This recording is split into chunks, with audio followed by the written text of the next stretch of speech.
everyone. So in this video we are going to study about the two topics, that is the internet protocol address and domain name system.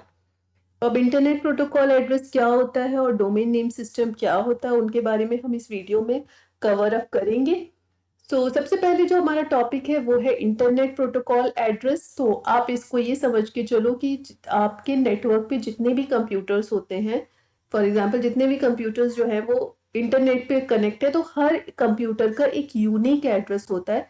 Computer का या जो भी devices जो है वो internet पे connect है, network पे कनेक्ट है, उन सब का एक यूनिक एड्रेस होता है। उस एड्रेस को बोलते हैं हम आईपी एड्रेस। ठीक है, तो वही हमने यहाँ लिखा है, each device that is connected on to a network specially the internet has a unique identifier known as the IP address. ठीक है, आईपी एड्रेस जो है वो बेसिकली 4 ग्रुप्स में होता है और ये सारे चारों जो है वो न्यूमेरिक डिजिट्स होते हैं। ठीक है, नंबर्स होते हैं और वो जो चार ग्रुप्स में बना हुआ होता है, ग्रुप्स जो है वो सेपरेट होते हैं इस डॉट से, यानी कि ये एक ग्रुप है, ये एक ग्रुप है, ये एक ग्रुप है और ये एक ग्रुप है। ठीक है, तो ये 4 ग्रुप हो गए हमारे।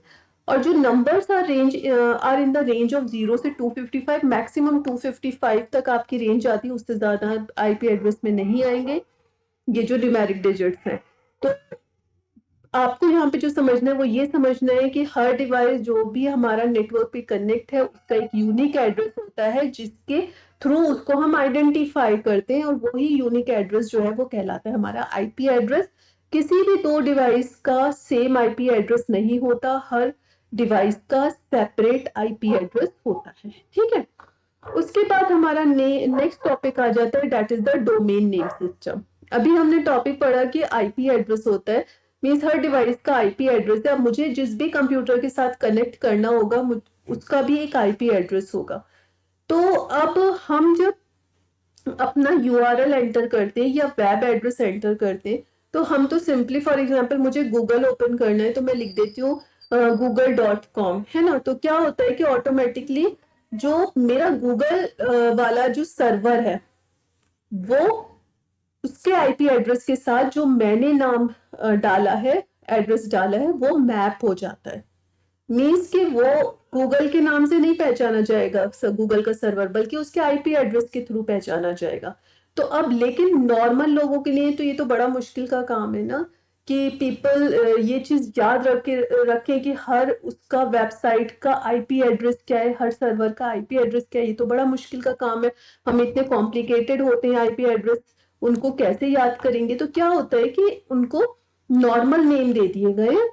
जब आप वो नॉर्मल वेब एड्रेस डालते हो अपने वेब ब्राउजर में, तो जो डीएनएस होता है, मीन डोमेन नेम सिस्टम होता है, वो क्या करता है, आपके नाम को मैप कर देता है उसके आईपी एड्रेस के साथ, जिसके थ्रू आपको वो पर्टिकुलर वेबसाइट पर आप पहुंच पाते हो या उस पर्टिकुलर सर्वर के साथ कनेक्ट कर पाते हो। ठीक है, तो यहाँ पे वही लिखा हुआ है, DNS map the web address data used to locate a website to the IP address.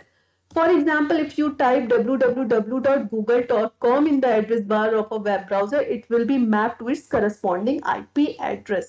ठीक है, जो गूगल का सर्वर होगा, जो उसका एड्रेस होगा, उसके साथ ये पर्टिकुलर जो आपने एड्रेस लिखा है वो मैप हो जाता है। और ये काम करेगा कौन, ये काम करता है डीएनएस। तो जो आपका डोमेन नेम होता है बेसिकली वो डिफरेंट पार्ट्स में डिवाइड होता है। जैसे अगर हमने लिखा google.co.in, तो जो पहला पार्ट होता है ये बताता है कि जो एड्रेस किसका, सर्वर का। ठीक है, सर्वर का एड्रेस, फॉर एग्जांपल मुझे गूगल पे जाना है, मुझे याहू पे जाना है, मुझे फेसबुक पे जाना है, तो वो जो है, जो सबसे पहला डॉट से पहला वाला वर्ड होता है वो बताता है हमारा सर्वर, कंपनी के सर्वर का एड्रेस। ठीक है, जो दूसरा वाला होता है वो हमारा बताता है कि किस तरीके की ऑर्गेनाइजेशन है। जैसे फॉर एग्जांपल यहाँ पे .co है, तो .co का मतलब होता है हमारी कि कंपनी या कोई कॉर्पोरेशन है। अगर यहाँ पे .com होता तो मीन्स वो हो जाती है आपकी कमर्शियल।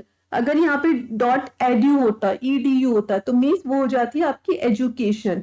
.gov होता तो वो हो जाती है आपकी गवर्नमेंट के लिए। ठीक है, .org होता तो वो नॉन प्रॉफिट ऑर्गेनाइजेशन हो जाती। तो ये बताते हैं कि ये जेनरिक लेवल डोमेन होता है, जो ये बताता है कि किस तरीके की ऑर्गेनाइजेशन है। और जो लास्ट वाला होता है वो ये बताता है कि डोमेन कंट्री कौन सी कंट्री में, ठीक है। तो कंट्री लेवल डोमेन जो है वो लास्ट वाला, अगर डॉट इन लिखा हुआ है तो इट मीन्स इंडिया, और अगर डॉट एफ आर है तो वो फ्रांस हो गया, डॉट यूएस है तो यूनाइटेड स्टेट हो गया, डॉट पी के होता तो पाकिस्तान हो जाता, ठीक है, यूके यूनाइटेड किंगडम, जेपी होता जापान हो जाता। तो इस तरीके से वो बताता है कंट्री को। सो आई होप सो कि क्लियर हो गया होगा कि इंटरनेट प्रोटोकॉल एड्रेस क्या है और डोमेन नेम सिस्टम क्या है, ठीक है। तो यही आपको डोमेन नेम सिस्टम में ये वाली बात को ध्यान में रखना है कि ये बहुत ज्यादा मुश्किल है कि हम सारी वेबसाइट का एड्रेस जो आईपी एड्रेस है वो याद रखें। तो इसीलिए हमारे पास डोमेन नेम सिस्टम का एक कंसेप्ट है, वो क्या करता है कि हमारा जो भी हम वेब एड्रेस डालते हैं उसको उसके करस्पॉन्डिंग आईपी एड्रेस में कन्वर्ट कर देता है, जिसके थ्रू हम उस पर्टिकुलर वेब सर्वर पर पहुंच पाते हैं। तो हमें याद रखने की जरूरत नहीं है उस आईपी एड्रेस को, वो कौन करेगा, वो काम हमारे लिए डीएनएस करेगा। हम तो नॉर्मल नाम डालेंगे, for example google.com, facebook.com, yahoo.com, mintra.com, ठीक है। So thank you so much for watching this video.